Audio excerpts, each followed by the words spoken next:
Hello friends, आज मैं आपके साथ इकोनॉमिक्स का एक और टॉपिक लेके आया हूँ और टॉपिक का नाम है डिग्रेसिव टैक्सेशन। इसको डिग्रेसिव टैक्स भी कहा जाता है। तो डिग्रेसिव टैक्स होता क्या है, पहले मैं वो बताता हूँ और फिर पेपर में कैसे लिखना है वो आपको बताऊंगा।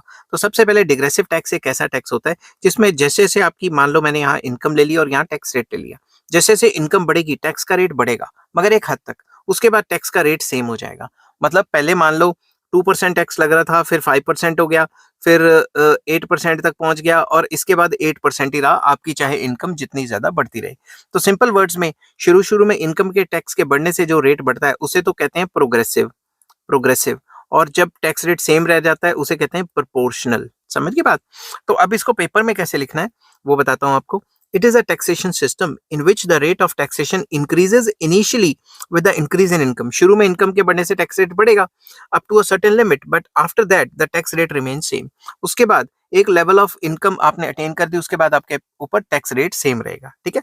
तो डिग्रेसिव टैक्स बेसिकली क्या होता है? प्रोग्रेसिव टैक्स शुरुआत में, और उसके बाद प्रोपोर्शनल टैक्स। समझ गए बात? तो शुरुआत में इनकम के बढ़ने से टैक्स रेट बढ़ता है, मगर एक लेवल के ऊपर आपकी इनकम पहुंच जाए तो उसके बाद टैक्स की परसेंटेज सेम रह जाती है।